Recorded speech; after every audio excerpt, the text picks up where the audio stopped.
So good afternoon everyone. आज के lecture में हम सीखेंगे हाइपर मैग्नीशियम के बारे में। मैग्नीशियम का वॉल्यूम आपकी बॉडी में इंक्रीज हो जाता है, एक्सेस हो जाता है, तो उससे आपको क्या होता है, इसका इंट्रोडक्शन क्या है, इसका डेफिनेशन क्या होता है, साइन सिम्टम क्या होते हैं और कॉजेस क्या है, किस रीजन की वजह से, किस कारण से आपको ये हो सकता है। देन डायग्नोस्टिक एवोल्यूशन के बारे में देखेंगे, कैसे हम इसे डायग्नोस कर सकते हैं, और फिर medical management and finally nursing management के बारे में हम यहाँ पर समझने वाले हैं। तो आपका मैग्नीशियम के बारे में ऑलरेडी हमने डिस्कस किया है। मैग्नीशियम क्या होता है, आपका एक इसेंशियल मिनरल होता है आपकी बॉडी के लिए, फंक्शनिंग के लिए नॉर्मल, जैसे कि आपका मसल्स कॉन्ट्रेक्शन हो गया, मसल्स का रिलैक्सेशन हो गया, आपका ब्लड ग्लूकोज हो गया, आपका ग्लूकोज के रेगुलेशन के लिए, ब्लड प्रेशर का रेगुलेशन के लिए ये एक इम्पोर्टेंट आपका रोल प्ले करता है। इम्पोर्टेंट आपका एक मिनरल्स होता है ना, ब्लड प्रेशर रेगुलेशन के लिए, ब्लड प्रेशर कंट्रोल के लिए, ग्लूकोज के कंट्रोल के लिए, और बॉडी के वेरियस नर्वस सिस्टम के लिए, नर्व इम्पल्स के लिए, कंट्रोल मसल्स के कॉन्ट्रैक्शन रिलैक्सेशन के लिए, इवन कार्डियक मसल्स के और कार्डियक एक्टिविटी को भी कंट्रोल करता है। राइट, तो इसके रोल होते हैं। अब इसका क्या क्या और रोल हो सकता है, जैसे magnesium play critical roll over 300 enzymatic reaction in the body. ये कितना 300 एंजाइम की जो रिएक्शन होती है उसके अंदर इन्वॉल्व करता है and contributing to energy production. साथ ही साथ किसके लिए हेल्पफुल होता है, एनर्जी को प्रोडक्शन करने के लिए, प्रोटीन सिंथेसाइज के लिए, मसल्स एंड नर्व फंक्शन के लिए, regulation of the blood glucose level. तो इट मीन्स आपकी बॉडी के लिए एक इसेंशियल, एक महत्वपूर्ण आपका मिनरल्स होता है। तो इसका डेफिनेशन क्या हुआ, हमने यहाँ पर देखा। अभी हमने पिछले लेक्चर में डिस्कस किया था हाइपोमैग्नीसीमिया के बारे में, अभी हम देखेंगे हाइपर मैग्नीसीमिया। तो हाइपर में क्या होता है आपका, it is refer to elevated level of the magnesium in blood, typically 2.1 milli moles per litre.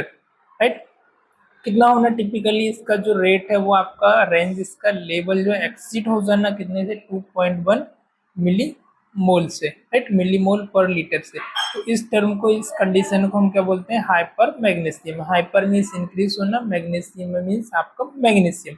तो in normal word we can say आपकी बॉडी के अंदर मैग्नीशियम का आपके ब्लड के अंदर लेवल इंक्रीज हो जाना, हाई लेवल हो जाना, it is known as the hypomagnesium. Right, तो कुछ फैक्टर इसके अंदर इंक्लूड होते हैं जिसकी रीजन, जिसकी वजह से आपका हो सकता है, इट कैन ऑक्यूज, जैसे कि आपका वेरियस फैक्टर डिपेंड करते हैं, such as excessive magnesium intake, आपने ओरली इंटेक ज्यादा किया हो मैग्नीशियम का, इस रीजन की वजह से हो सकता है।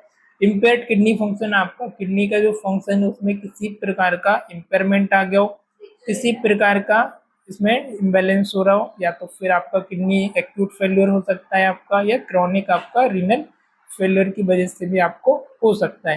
सर्टेन मेडिकेशन, कुछ मेडिकेशन आते हैं जैसे प्रोटॉन पंप इनहिबिटर हो गया, इसकी रीजन की वजह से भी हो सकता है। या आपका सर्टेन जीआई ट्रैक का आपका डिसीज हो गया हो जिसकी वजह से आपको प्रॉपर एब्जॉर्प्शन नहीं हो पा रहा हो आपके मैग्नीशियम का, इन केस में भी आपको हो सकता है। कॉजेस की यदि यहाँ पर हम बात करें, कॉजेस इसके क्या क्या होते हैं, तो फर्स्ट बनाया जाता है आपका एक्सेसिव मैग्नीशियम सप्लीमेंट और intake.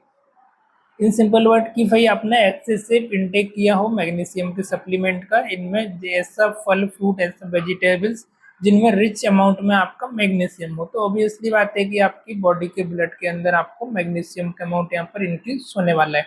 Then impaired kidney function which reduce magnesium excretion. अब आपको किडनी फंक्शन जैसे इम्पेयर होगा, जैसे आप क्रॉनिक किडनी डिसीज है, या आपको एक्यूट किडनी डिसीज है, आपको ट्यूबुलर डिसफंक्शन है, तो उसकी वजह से आपके यूरिन के थ्रो क्या हो रहा है, आपका मैग्नीशियम का एक्सेसिव अमाउंट में आपकी बॉडी से बाहर निकल रहा है। राइट, और तो बॉडी से बाहर निकलेगा तो उसकी रीजन की वजह से भी, सॉरी, रिड्यूस हो रहा है, एक्सेसिव नहीं, आपका रिड्यूस आपकी बॉडी से एक्सीडेट आउट नहीं हो पा रहा, तो वो एक्यूमुलेट हो रहा है आपकी ब्लड वेसल्स में, इसकी वजह से भी आपको हाइपर मैग्नीशियमिया हो सकता है।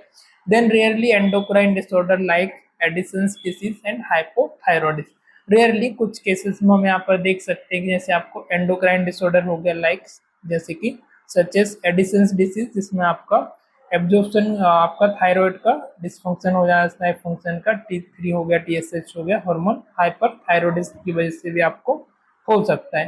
Right, then we are talk about the clinical manifestation. Clinical manifestation इसमें क्या होता है, क्या क्या आपको साइन सिम्टम देखने को मिलेगा जब आपको हाइपर मैग्नीशियमिया होगा।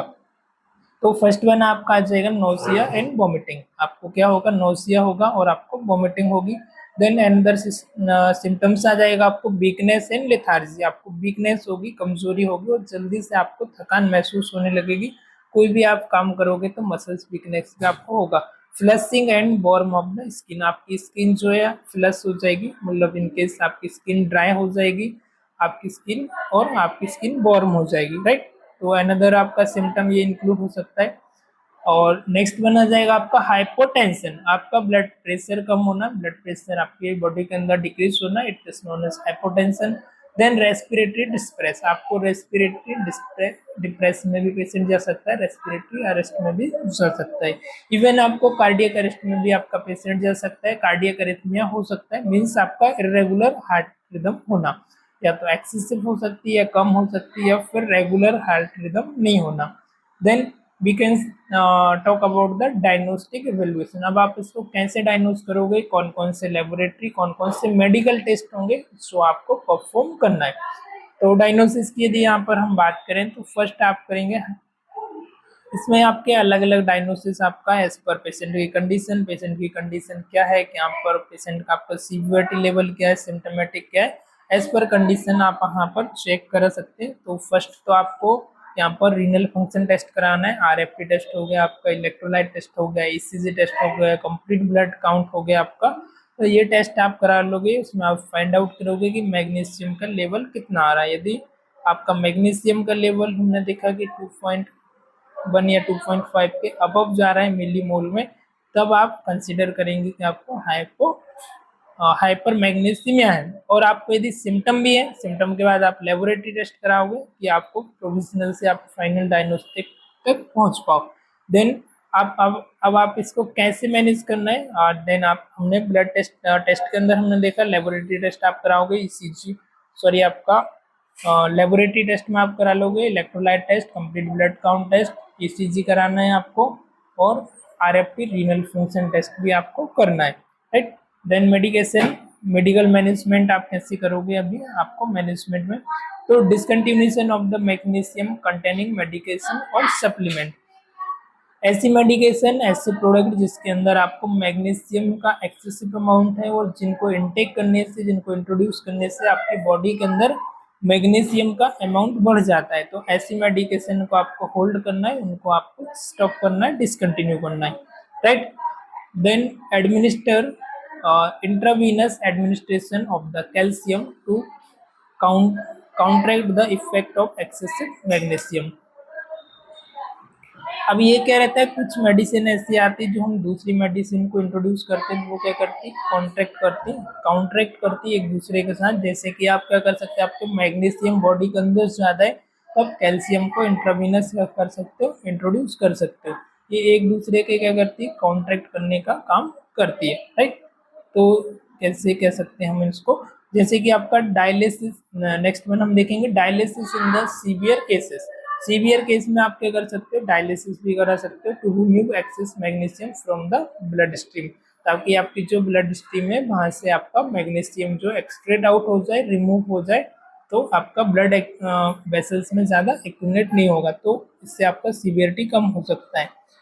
देन आप अनदर कराओगे monitor vital sign and cardiac function closely, आपको क्लोजली मॉनिटर करना है वाइटल साइन, पेशेंट आपका सुपरविजन में होना चाहिए, और cardiac activity, cardiac function, ECG भी आपको मॉनिटर करना है एज पर पेशेंट की कंडीशन और एज पर आपका hospital rules.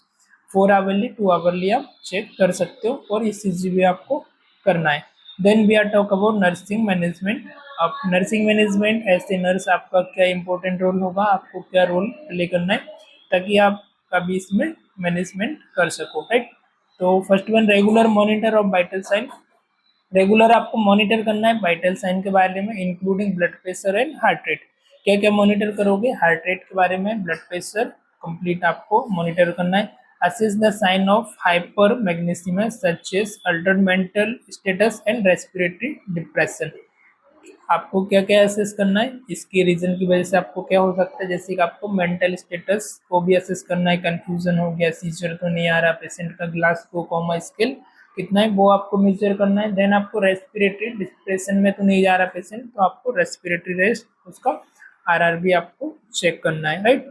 Then educating patient on the importance of adhering the prescribe medication regimen and avoiding excessive magnesium intake. Patient को आपको educate करना है, इसके इम्पोर्टेंस क्या है, डिजीज का साइन सिम्टम क्या होता है, कैसे हम इसको प्रिवेंट कर सकते हैं, उसके बारे में आपको एजुकेशन देना है। पेशेंट को मेडिसिन के बारे में आपको एजुकेशन देना है, और ऐसे सप्लीमेंट जिनके अंदर मैग्नीशियम का ज़्यादा होता है, मैग्नीशियम प्रचुर मात्रा में होते हैं, तो ऐसे सप्लीमेंट को लेने के लिए अवॉइड करना है। पेशेंट को आपको हेल्थ एजुकेशन देना है। देन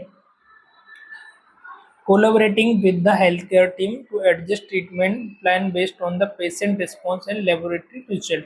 लेबोरेटरी रिजल्ट के अकॉर्डिंग आप पेशेंट का ट्रीटमेंट प्लान कर सकते हो एज पर पेशेंट की कंडीशन। सिम्टोमेटिक ट्रीटमेंट करना है आपको, अंडरलाइंग कॉजेस क्या है वो सारी चीज़ों को फाइंड आउट करके आपको रूट कॉज को भी फाइंड आउट करना है, सिम्टोमेटिक ट्रीटमेंट भी करना है, और आपको रिप्लेसमेंट और करेक्शन भी देना है ना। तो यहाँ पर तो करेक्शन नहीं होगा क्योंकि एक्सेसिव हमारा सब हो रहा है, तो हम इसको रिड्यूस करेंगे। तो कैसे आप रिड्यूस कर सकते हैं वो उसके बारे में, यदि इनकेस आपको क्रॉनिक किडनी डिसीज है तो फिर you can go for dialysis. तो डायलिसिस भी हम पेशेंट का करा सकते हैं ताकि बॉडी से रिमूव हो सके आपका मैग्नीशियम का लेवल, राइट।